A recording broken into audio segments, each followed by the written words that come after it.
আমি যদি যে প্রশ্ন প্রথমে করব, 8ই আগস্ট নতুন বাংলাদেশ যে দিবস পালন করার একটা কথা ছিল, যেটা আপনারা তীব্র প্রতিবাদ করেছেন এবং আপনাদের প্রতিবাদের মুখে সরকার সেখান থেকে সরে এসেছে, এই দিবসটা পালন হচ্ছে না।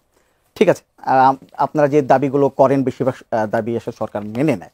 তো আমার প্রশ্ন ওখানে না, আমার এই বিষয়টি নিয়ে আপনি একটা স্ট্যাটাস দিয়েছিলেন, সেখানে আপনি লিখেছিলেন যে 8 আগস্ট দ্বিতীয় স্বাধীনতা শুরু হয়নি, দ্বিতীয় স্বাধীনতা নষ্টের ছাড় দেওয়ার এবং বিপ্লব বেহাতের কর্মযজ্ঞ শুরু হয়েছে।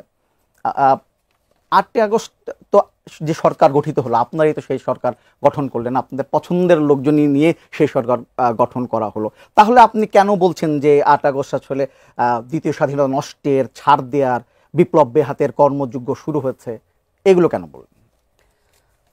আপনাকে ধন্যবাদ। আপনাদের এই যে নতুন প্রোগ্রাম, এই প্রোগ্রামের সফলতা কামনা করি। আমরা বিশ্বাস করি আপনাদের যে নাম স্বাধীন সংলাপ, এটার সাথে আপনারা জাস্টিস করবেন। বরাবরই আমরা সেই স্বাধীনতা এই সংলাপে দেখতে পাবো সবসময়। প্রথম কথা হচ্ছে, একটু আগে একটা কথা বলেছেন যে আমরা যেগুলো বলি বেশিরভাগই সরকার মেনে নেয়, এটার সাথে একমত নই। আসলে যৌক্তিক যদি হয়, বাংলাদেশের মানুষের যদি এটার সাথে পারসেপশন থাকে এবং মতামতের একটা ঐক্যমত্য থাকে, তখন সেটা মেনে নেওয়া হয়। আর যদি মেনে নিত তাহলে এতদিন আমরা ঘোষণাপত্র পেতাম, জুলাই সনদে পেতাম, আরও অনেক কিছুই হয়তো পেতাম যেটা আমাদের প্রত্যাশা অনুযায়ী পাইনি। সেই জায়গা থেকে এই স্ট্যাটাসটা দেয়া। আসলে আপা কিন্তু আমাদের অভ্যুত্থানের সহযোদ্ধা, আমরা একসাথে শহীদ মিনারে 3 আগস্টে ছিলাম, তো আরও রাজপথেও থাকা হয়েছে। তাদের লড়াইটা আমাদের চেয়ে অনেক দীর্ঘ। তো একটা জিনিস কি, ওই 5ই আগস্টের কথা যদি আমরা মনে করি, ইভেন 3 আগস্টের কথা যদি মনে করি, আমাদের শরীর এখনো শিউরে ওঠে। সেই সূর্যাস্তের বিকাল, শহীদ মিনারে হাজার হাজার মানুষ, পুরো ঢাকায় লক্ষ মানুষ রাজপথে নেমেছে। 5ই আগস্টে কোটি মানুষ রাজপথে নেমেছে। এক একজন মানুষ খুশিতে চিৎকার করে কান্না করেছে। মানে এই শব্দগুলো একটা আরেকটার সাথে যায় না, বিপরীত, কিন্তু এটাই হয়েছে। মানুষের এই দীর্ঘ যুগের বেশি সময়ের ক্ষোভ, রাগ, অত্যাচার, নির্যাতন, মানে মনে হচ্ছিল মানুষের ওই দিন যে মানুষ এতদিন ধরে একটা জেলখানায় ছিল, পুরো দেশটা একটা জেলখানা ছিল, এবার মুক্তি পেয়েছে মানুষ। মানুষের স্বপ্ন আকাঙ্ক্ষা, মানে যতটুকু হতে পারে একটা দেশকে নিয়ে, তার সর্বোচ্চ পর্যায়ে ছিল সেদিন। আমি মনে করি না যে 1 বছরেই সেই সকল প্রত্যাশা বা স্বপ্নগুলো পূরণ হবে, কিন্তু 1 বছরে যে একটা নির্দিষ্ট লিমিট পর্যন্ত অন্তত পূরণ হওয়ার কথা ছিল এই অন্তর্বর্তীকালীন সরকারের মাধ্যমে এবং বাকি সকলের সহযোগিতায়, সেটা হয়নি। মানে একটা স্ট্যান্ডার্ড পর্যন্ত হয়নি, বলা যায় যে জাস্ট ছোট্ট করে শুরু হয়েছে আর কি, এবং সেখানেও অনেক বাধা। এবং এখানে আমি অবশ্যই, এখানে যেমন আমাদের সীমাবদ্ধতা আছে, রাজনৈতিক দলগুলোর দায় আছে, জনগণের দায় আছে, কিন্তু এই অন্তর্বর্তীকালীন সরকারকে আমি একটা বড় দায় দিব। আমার কাছে মনে হয়েছে যে এই অন্তর্বর্তীকালীন সরকারের যারা উপদেষ্টা পরিষদে আছেন, তাদেরকে উপদেষ্টা হিসেবে ঠিক করার জন্য যখন বিভিন্ন মতামত নেওয়া হচ্ছিল, তখন আরেকটা ক্রাইটেরিয়া যোগ করা দরকার ছিল যে এই অভ্যুত্থানে রাজপথে উনি একদিনের জন্য ছিলেন কিনা। মানে যারা একদিনের জন্য এই রাজপথে নামেনি, তাদের উপদেষ্টা হওয়ার কোনো যোগ্যতা আসলে থাকা উচিত ছিল না।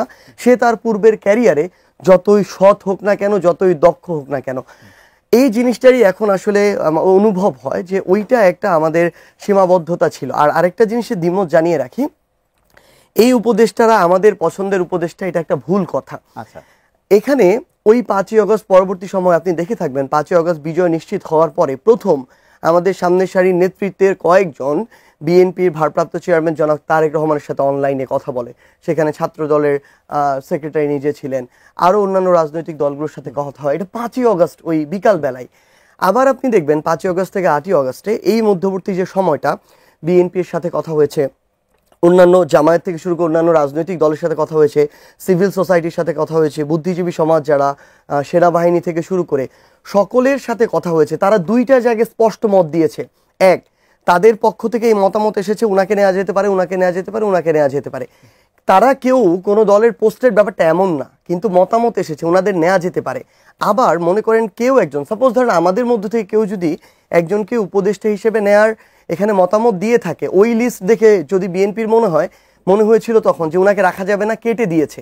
যার নাম কোনো একটা স্টেক বা অংশীদার তখন কেটে দিয়েছে, তাকে আর উপদেষ্টা পদে নেওয়া হয় নাই। তো এখানে সকলের মতামত ছিল, অংশগ্রহণ ছিল। আমাদেরকে এটা দিয়ে দেওয়া হয় কেন? কারণ যেহেতু আমরা ওই অভ্যুত্থানের বা ওই লড়াইয়ের সামনের সারিতে নেতৃত্বের জায়গায় থেকেছি। কিন্তু আসলে মানে খারাপ লাগাটা কোন জায়গা থেকে, আমাদের এই যে উপদেষ্টা পরিষদে যারা আছেন আমি মনে করি তাদের হয়তো পূর্বে তাদের যে পেশা ছিল বা দায়িত্ব ছিল সেখানে তারা সৎ ছিলেন, দক্ষ ছিলেন, তারা সব সময় ওই জায়গায় পূর্ণ পেশাদারিত্বের পরিচয় দিয়েছেন। কিন্তু এই মানুষগুলোর আসলে এই অভিজ্ঞতাটুকু নেই কিভাবে হয়তো একটা মন্ত্রণালয় চালাতে হয়, একটা দেশের একটা অংশ চালাতে হয়। এই জায়গায় তারা এই সিস্টেমটা বুঝতে গিয়ে এবং এই বুঝতে গিয়ে গতানুগতিক যেই গতিতে সংস্কারটা হয় বা কাজ হয় একটা নির্বাচিত সরকারে, এই উপদেষ্টা মণ্ডলীর অনেকেই তার চেয়ে অনেক ধীর গতিতে কাজ করেছেন। ফলে আমাদের কাঙ্ক্ষিত যে সংস্কারটা যেটা হওয়া দরকার ছিল আরো সাহসিকতার সাথে বোল্ডলি, সেটা আমরা দেখতে পাই না। ওই আফসোসের জায়গা থেকে এটা বলা। আপনি তিনজন যে ছাত্র উপদেষ্টা বা শিক্ষার্থী প্রতিনিধি ছিলেন তারা কেমন করছেন উপদেষ্টা হিসেবে? আমাদের 3 জন ছিলেন, এখন তাদের জায়গা থেকে 2 জন আছেন।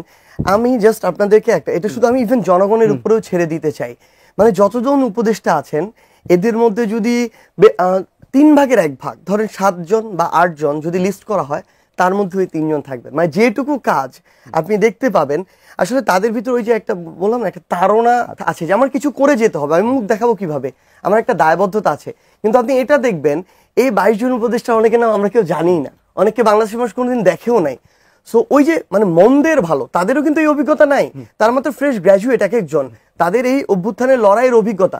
কিন্তু বাকি যারা বসে আছে এক একজন জীবনে 30, 40, 50 বছর খালি কাজ করিয়েছেন বিভিন্ন জায়গায়, কিন্তু তাদের চেয়ে অন্তত মন্দের ভালো হিসাবে আমরা অনেক ভালো পেয়েছি যারা এই ইয়াং জেনারেশনের প্রতিনিধিত্ব সেখানে ছিলেন। রুমিন ফারহানা, আপনার কাছে আসলে একই ধরনের প্রশ্ন। 1 বছর হয়ে গেল, যদি অভ্যুত্থানের বলে 1 বছর মোটামুটি হয়ে গেল। 1 বছরের প্রত্যাশা ছিল অনেক, প্রাপ্তি কতটুকু আপনার কাছে মূল্যায়ন কিরকম, যে আসলে 1 বছর কেমন গেল? দেখুন, বাংলাদেশে যখন মুক্তিযুদ্ধ হয় এটাকে আমরা জনযুদ্ধ বলি।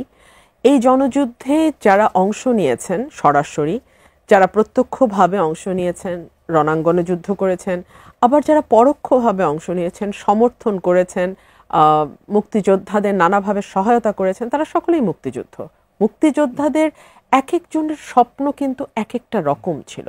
হ্যাঁ, সবাই স্বাধীন বাংলাদেশের স্বপ্ন দেখেছে, কিন্তু কেন তারা স্বাধীন বাংলাদেশ চায় সেটা একজন কৃষক বা একজন শ্রমিক বা একজন একেবারে সাধারণ শ্রমজীবী মানুষ যেইভাবে চেয়েছে, একজন শিক্ষিত মধ্যবিত্তের কাছে চাওয়াটা ছিল ভিন্ন, আবার আরেক শ্রেণীর কাছে হয়তো চাওয়াটা আরেক রকম ছিল।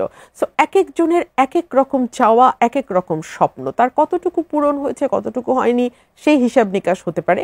একই রকমভাবে জুলাইয়ের যে গণ আন্দোলন, গণ অভ্যুত্থান, 1.5 মাস বলি, আসলে এটা 36 দিনের, হ্যাঁ 36 দিনের যেই লড়াই, এই 36 দিনে 1,500 প্রাণ একেবারে অকাতরে বিলিয়ে দেওয়া দেশের জন্যে, 20 থেকে 25 হাজার মানুষ পঙ্গুত্ব বরণ করা, আহত হওয়া, অনেক মানুষের চোখ হারানো, কয়েকজন শিশু এই 36 দিনে নিহত হয়েছে। সো আমাদের এক একজনের চোখে এই 36 দিন কিন্তু এক এক রকম।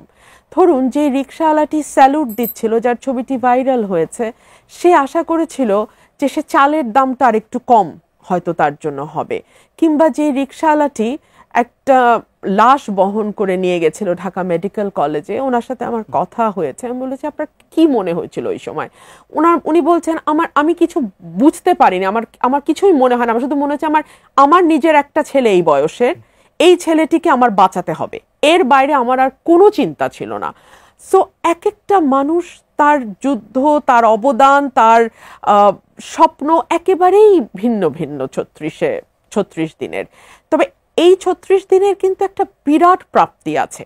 আমরা যারা দীর্ঘ 17 বছর লড়াই করেছি এবং খুব রেগুলার বেসিসে আমরা মাঠে, ময়দানে, মিডিয়াতে আমাদের প্রতিপক্ষের সঙ্গে বসতে হয়েছে, কথা বলতে হয়েছে, লড়াই করতে হয়েছে, ক্রমাগত আমাদের শুনতে হতো, এখন আপনারা কি করবেন? মানে শেখ হাসিনা একজন অজেয় অমর একজন ব্যক্তি, যিনি তার জীবদ্দশায় আর কখনো বাংলাদেশের রাষ্ট্র ক্ষমতা থেকে উনি নামবেন না, এরকম একটা পারসেপশন ধীরে ধীরে ছড়িয়ে দেয়া হচ্ছিল আওয়ামী লীগের তরফ থেকে। সেই পারসেপশনটার বিরুদ্ধে দাঁড়িয়ে এই 36 দিনে বাংলাদেশের মানুষ আবারও প্রমাণ করেছে যে ঐক্যবদ্ধভাবে যদি তারা কোনো সত্যের পক্ষে গিয়ে দাঁড়ায়, তাহলে কোনো দুষ্কৃতিকারী, কোনো মাফিয়া কিংবা কোনো ফ্যাসিস্টের পক্ষে তার ক্ষমতাকে প্রলম্বিত করা সম্ভব নয়। এই 36 দিনে আমি যখন, আমার ভাই বলছিলেন যে আমি গিয়ে শহীদ মিনারে দাঁড়িয়েছি, তার আগের দিন আবার আমি যারা গান এবং কবিতার সঙ্গে যুক্ত, মানে সাংস্কৃতিক আন্দোলন গড়ে তুলছিলেন, তাদের সঙ্গে আমি গিয়ে দাঁড়িয়েছিলাম হচ্ছে ধানমন্ডির ওই 27 নম্বরের ওই দিকটাতে। তো আমাকে যখন বারবার প্রশ্ন করা ছিল আপনি কেন এসছেন, আপনি কোনো দলের এজেন্ডা থেকে এসছেন কিনা, আমি তখন বলেছিলাম আমি কোনো দল থেকে আসিনি, আমি বাংলাদেশের নাগরিক এবং আমি আমার নাগরিক অধিকারকে ফিরে পাওয়ার জন্য এখানে এসে যুক্ত হয়েছি। অর্থাৎ ওই 36টা দিন আপনি বিশ্বাস করেন কোনো মানুষ তার রাজনৈতিক পরিচয়টাকে সামনে এনে লড়াইটা করেনি। সবাই বাংলাদেশের নাগরিক, বাংলাদেশকে মুক্ত করতে হবে এবং তারা মুক্ত করেছে। সো 36 দিন হচ্ছে আমাদের বিজয় গাথা। 1 বছর তাহলে আপনার কাছে মোটামুটি ভালো না, 1 বছরের আমি কিন্তু 36 দিনের কথা বলেছি আমার বিজয়ে, কিন্তু তারপরে ওই যে বললাম স্বপ্ন, এক একটা মানুষের এক এক স্বপ্ন, সেখানে অনেক হোঁচট খেয়েছি, অনেকবার হোঁচট খেয়েছি। ধরুন আমি একজন নারী এবং একজন রাজনৈতিক কর্মী, হাসিনার আমলে আমাকে যেভাবে মেলাইন করা হয়েছে, আমার স্বপ্ন ছিল নতুন বাংলাদেশে আমাকে সেভাবে মেলাইন করা হবে না। আমার স্বপ্ন ছিল নতুন বাংলাদেশে আমাকে নিয়ে ভুয়া সংবাদ হবে না। আমার স্বপ্ন ছিল নতুন বাংলাদেশে আমার যুক্তির বদলে আমি আরেকটা ধারালো যুক্তি মধ্যে পড়ব, আমি কেমন ব্যক্তি বা আমি নারী না পুরুষ, আমার পারিবারিক জীবনে কোন কোন সদস্য আছেন বা কোন কোন সদস্য নেই, সেই আলোচনাগুলো হতে পারে না পাবলিক ফোরামে। এই ভদ্রতা, এই সভ্যতাটুকু আমি আশা করেছিলাম, আমি পাইনি। সো এক একজনের ব্যথা, এক একজনের হতাশা এক এক রকম।